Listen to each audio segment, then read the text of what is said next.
Hello everyone, welcome back to my channel. আমার নতুন একটা ভিডিওতে সবাইকে ওয়েলকাম। আর দেখতেই পারছো এখন হচ্ছে সকাল, তাই সবাইকে ভেরি গুড মর্নিং। আর এত সেজেগুজে কোথায় যাচ্ছি সেটা তো এখন বলবো না, ভিডিওটা কন্টিনিউ করো তাহলে বুঝতে পারবে। আর আশা করি যেখানটায় যাচ্ছি সবারই ভালো লাগবে, আমিও সেই জায়গাটায় ফার্স্ট টাইম যাচ্ছি। তো চলো বেরোনো যাক। সেই রোজকার রেগুলার রুটিন, আমি বাড়ির থেকে বেরোবো আগে, আর আমার জন্য মানে আমার ওয়েট করতে হবে অন্য মানুষের জন্য। আর আমার মাথাটা এত পরিমাণ গরম হয় এই ওয়েট করার চক্করে, মানে প্রচণ্ড পরিমাণ গরম হয়। কী আর করবো, ওয়েট করি, দেখি মহারানী ভিক্টোরিয়া কখন আসে আর কি।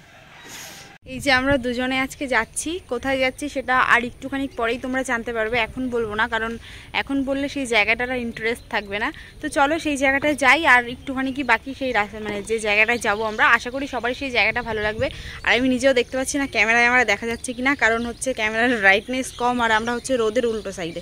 তো চলো যাওয়া যাক, দেন কথা হচ্ছে। ফাইনালি চলে এসেছি, আর ওই যে আমাদের গাড়িটা রেখে এখন যাচ্ছি সামনের দিকে, মানে সামনে একটা ব্রিজ রয়েছে, আমাদের মেন স্পট হচ্ছে ব্রিজটা। তো ব্রিজটা দেখার জন্যই এসছি, বাট এই জায়গাটা এত পরিমাণ ভয়ঙ্কর কি বলবো গাইজ, একটুখানি তোমরা দেখো, আমি ব্যাক ক্যামেরায় দেখাই। এই যে দেখো রাস্তার অবস্থা, মানে এখানটা একটা মহিলার কাছে আমরা জিজ্ঞাসা করলাম, জায়গাটা তো দেখে আমি ফার্স্টেই প্রচণ্ড ভয় পেয়েছি। আর এখানে আমি একটা মহিলার কাছে জিজ্ঞাসা করলাম, মানে আমি না, ওই ডলি জিজ্ঞাসা করলো যে এখানে কি কোনো ভূতটুত আছে। বলে এটা কোনো কথা, খাল থাকবে, খাল তো এমনি খারাপ জিনিস, খাল রয়েছে ভূত থাকবে না, এটা হয়?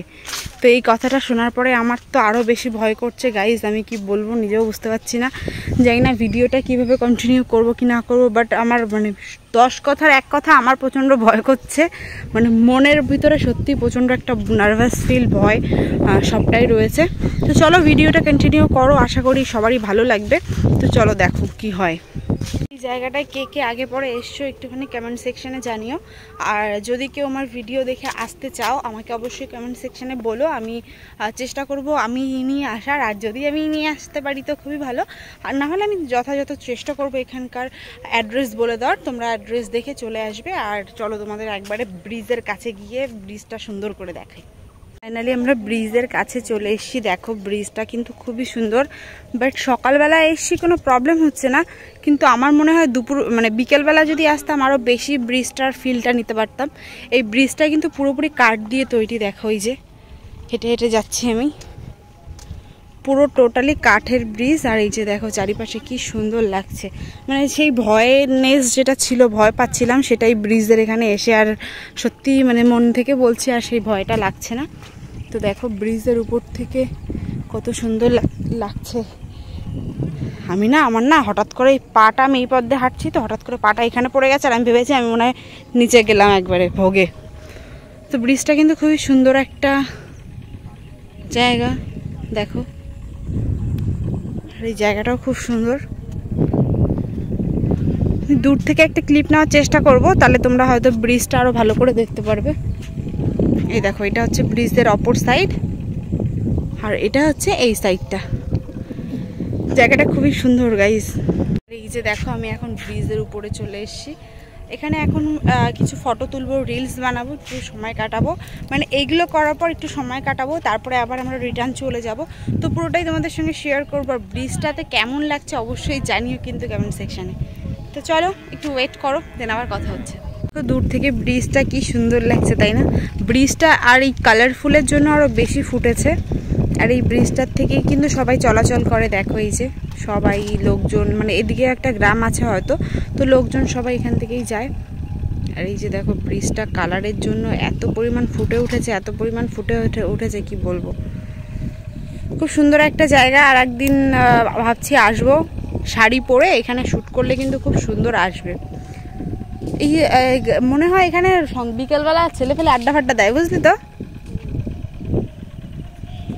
তো চলো আমি একটু এত সুন্দর একটা পরিবেশ উপভোগ করি, আর সঙ্গে তোমরাও ওয়েট করে থাকো যে কখন আমি আবার ভিডিও ক্লিপ নেব। জায়গাটা কিন্তু সত্যি খুবই সুন্দর, ভেবেছিলাম যতটা তার থেকে অনেক মানে অনেক অনেক অনেক সুন্দর। আর সত্যি কথা বলতে আমি এইরকম টাইপসের জায়গা খুবই পছন্দ করি, বাট আগে পরে আমি এইসব টাইপসের জায়গায় কোনোদিনই আসিনি। এইরকম একটা ব্রিজ আমার মনে পড়ে তেঁতুলিয়া, মানে আমার মামা বাড়ি সেখানেই ছিল। আর আমাদের লোকালে মানে গোবরডাঙ্গার মতন জায়গায় এত সুন্দর একটা মানে সময় কাটানোর বা বলতে পারো একটা ছোটোখাটো পিকনিকও হয়ে যেতে পারে। তো খুব সুন্দর একটা জায়গা, খুব সুন্দর একটা স্পট। তো কি তুই ভাই, তো যাই হোক এখানে সত্যি খুবই ভালো লাগছে এসে। আমি সত্যি গাইস খুব তাড়াতাড়ি আরেকবার আসার চিন্তা ভাবনা করবো। আর জায়গাটা কিন্তু খুব দূর না, মানে আমাদের ঠাকুরনগর থেকে মানে গোবরডাঙ্গা স্টেশন থেকে হয়তো তোমার 5 মিনিট 10 মিনিটের মধ্যেই তোমরা চলে আসতে পারবে। তো চলো আর কি করি না করি পুরোটাই শেয়ার করব। আর তোমরা কিন্তু অবশ্যই জানিও জায়গাটা কেমন লেগেছে তোমাদের। এখানটায় দাঁড়িয়ে দাঁড়িয়ে একটু নদী দেখছিলাম। দেখো এই যে নদীর জলটা এখন নেই, মানে এখানে যখন বর্ষাকাল হয় তখন হয়তো জায়গাটা আরও সুন্দর, মানে এখন গরমকাল তাতেই জায়গাটা এতটা সুন্দর। আর তাহলে ভাবো যখন একটু বর্ষাকাল হবে, মানে যখন নদীতে জল থাকবে। আর এটা কিন্তু নদী, অনেক কেউ বলে খাল, কিন্তু আমার মনে হচ্ছে নদী, কারণ জায়গাটা অনেকটা বড়। তো যখন এখানে তোমার জল থাকবে তখন কিন্তু জায়গাটা সত্যি আরও বেশি সুন্দর হয়ে যাবে। তো চলো একটুখানি দেখি। আমাদেরকে একটু খাবার টাবার দেয় নাকি, কারণ সাংঘাতিক খিদে পেয়ে গেছে, বুঝতেই পারছি। সকালবেলা ঘুম থেকে উঠেই এখানে চলে এসেছি আর ফার্স্ট মর্নিংয়ে এসছি বলেই হয়তো আমরা এতটা মজা করতে পারছি। একটু পরে আসলে আর এই মজাটা করতে পারতাম না, যা টেম্পারেচার আজকাল রোদের। তো চলো একটু সময় কাটাই।